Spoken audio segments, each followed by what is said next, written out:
네, 오늘의 몰리 전략 찾아보겠습니다. 교보증권 광화문 지점의 박병창 지점장 나와 계십니다. 지점장님 어서 오세요. 네, 안녕하십니까. 네. 자, 이 수요일과 목요일 일간의 조정이 참 힘들었습니다. 네. 어제 외국인 매도가 상당히 컸는데요. 뭐 동시만기일도 있었지만 뭐 대외적 여건도 안 좋았습니다.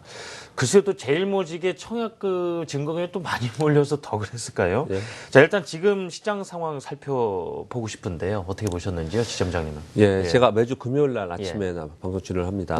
지난주 금요일 날 고점이 1989포인트였습니다. 네.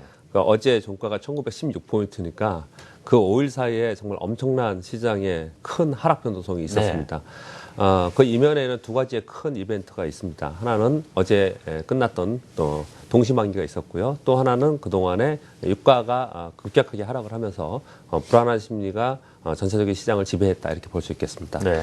시장을 간단히 말씀드리면 지금 키워드를 말씀드린 것처럼 동시만기 역량으로 인해서 외국인들이 삼원물로 매도를 집중적으로 강화하는 그런 모습이 나타났고, 그리고 유가가 급락을 하면서 그동안에 외국인들이 비차익 프로그램 매수를 했던 부분들을 매도로 출회를 나오면서 시장이 이틀 동안 급격하게 하락하는 그런 영향이 많이 있다. 그래서 이 부분은 동시만기가 끝났기 때문에 오늘 약간의 후폭풍이 있을지 모르지만 일단 큰 시장의 하락 변동성이 하나는 사라졌다 이렇게 설명드릴 수 있겠고, 또 한 가지는 오늘까지 제일모직 청약이 있습니다. 제일모직 청약 관련 자금의 쏠림 현상, 지난번에 우리가 봤죠. 삼성 SDS에서 이러한 부분들이 좀 있기 때문에 국내 기관들이 국내 시장에서 매도를 하고 자금을 좀 마련하는 그런 모습이 계속 나타났기 때문에 이 역시 다음 주 월요일이면 청약 증거금이 다시 이제 돌아갑니다. 다시 그 계좌로. 그래서 이 부분도 일단은 해소가 좀 됐다 이렇게 보여집니다.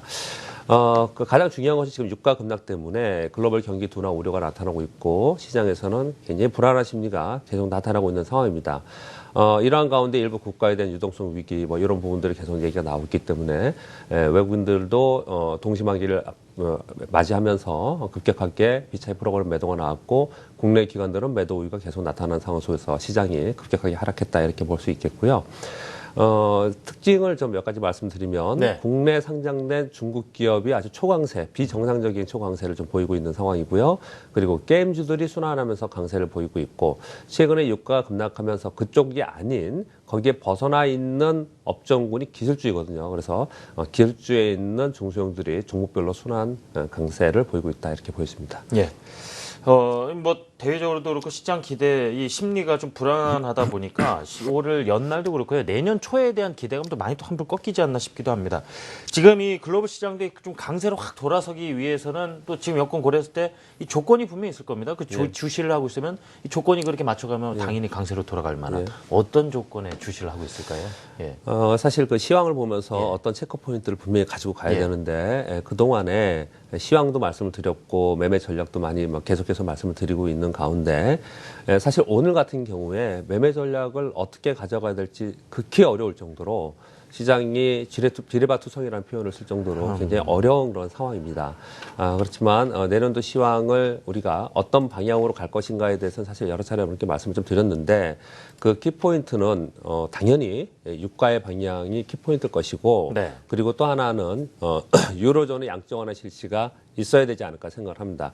이것이 사실 따로 별개의 것이 아니고 맞물려서 있어야지만 미국과 유럽 그리고 중국 글로벌 경기가 순환하면서 올라가면서 시장이 상승할 것이다 이렇게 좀 판단을 하는 거거든요. 이것은 좀 이따 다시 각국의 지수를 보면서 말씀을 좀 드리고요.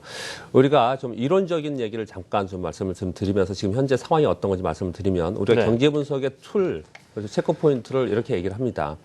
물가와 그리고 금리, 환율, 재정 정책 이렇게 보는데 여기서 잘 보시면은 우리가 이제 금리 정책은 일정 정도 방향이 나와 있습니다. 지금 어떻게 할 것인지 그 방향이 좀 나와 있고 그리고 금리 정책에 따라서 각국의 그 경기 성장에 따라서 속도에 따라서 환율도 지금 어느 정도 우리가 예상을 좀 해보고 있는 그런 상황이거든요. 그렇다면 여기서 이제 남은 것은 물가와 재정 정책인데 물가에 가장 큰 영향을 주는 것이 유가이죠. 그렇기 때문에 유가에 그렇게 신경을 많이 쓰는 좀 전에 말씀드린 것처럼 신경을 쓰는 것이고 또 하나는 재정 정책입니다. 재정 정책이 어떻게 나올지에 대해서 늘 불확실성으로 있거든요. 이 지금 도식을 잘 보시면 향후 즉 시장에 선순환이 나타날 것인지 아니면 위험한 상황이 될 것인지에 대해서 향후에 지금 이 체크포인트에서 틀에서 보면 물가와 재정 정책의 방향에 따라서 결정이 될 것인데 물가는 유가의 방향 그리고 재정 정책은 지금 남은 것은 중국, 일본, 미국이 정책을 거의 다 이제 상회한 상태이기 때문에 네. 유로존의 상황, 재정 정책이 어떻게 나올 것인가, 즉 국채 매입을 할 것인가, 어느 규모를 할 것인가 이런 부분들이 2015년도에 시장의 전체적인 방향을 그릴 것이다 이렇게 보여집니다. 그래서 그 부분을 여러분께 좀 먼저 소개를 드리고 네. 그런 부분들 때문에 국가별 차별화가 아주 심하게 나타난다고 여러분께 제가 소개를 계속 드리고 있는데 각 국가별 여러분 다 아시지만 한번 정리를 하면서 우리 상황이 어떤지 한번 말씀을 좀 드려보겠습니다. 차트를 한번 보실 건데요. 미국 먼저 보면 S&P 500 지수를 차트를 보실 겁니다. 제가 월봉 위주로 볼 건데요. 네. 월봉의 이 중간에 서놓은 선이 2007년 말과 2008년도에 위기가 나왔던 그 선입니다. 지금 S&P 500은 빨리빨리 보겠습니다. 그것을 이미 넘어서 한참 가고 있는 그런 상황이죠. 그렇기 때문에 여기는 추구 전략을 좀 하려고 하는 것이고요. 네. 자, 보시면 일본 니케이 225도 지금 그 시기에 지금 가 있습니다. 여기서 조정을 좀 보이는, 즉 이런 나라들은 이미 많이 상승을 해서 독일도 지금 이제 고점을 돌파해서 조정을 보이고 있는 거거든요. 이미 돌파해서 상승을 보이고 있는 그런 국가들입니다.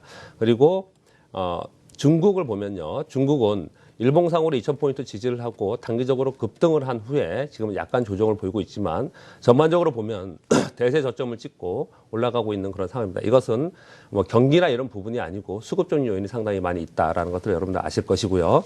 그리고 그러면 이런 국가들이 지금 계속 올라가고 있는데 프랑스를 한번 보시면요. 프랑스, 남부 유럽은 볼 것도 없고 특히 프랑스를 보시면 지난 2007년도의 고점의 하단 부분에서 아직까지 올라가지 못하고 있는 그런 상황을 계속 나타나고 있고요.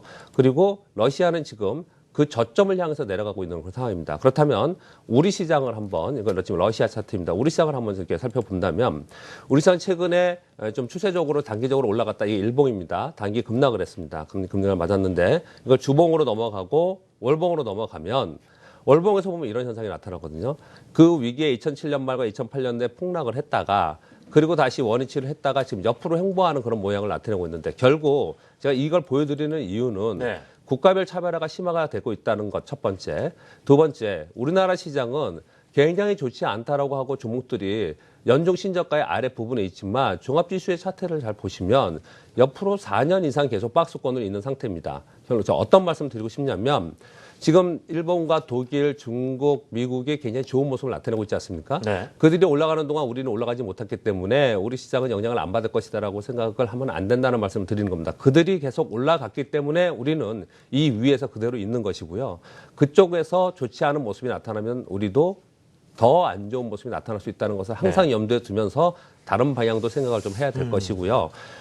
이 상황 속에서 아랫방향의 위험이 아니고 윗방향으로 좀 좋은 모습이 나타나려면 네. 결국은 유가가 좀 상승을 해야 되고 유로존에서 국채 매입을 하면서 재정 정책이 좋게 나와야 되지 않을까. 그것이 키포인트다. 이 설명을 좀 드리고 있는 것입니다. 여러 조건들 변수 중에서도 좀 단연 유가를 꼽아주셨는데요. 연말 시장에 그러면 그 주식을 매매하는 데서도 어떤 점에 좀 염두에 둬서 거래를 해볼까요? 예, 간략히 말씀드리겠습니다. 시장에서 추세 매매가 있고 가치 매매가 있고 자금의 쏠림에 따라서 단기 거래가 있고 그렇습니다.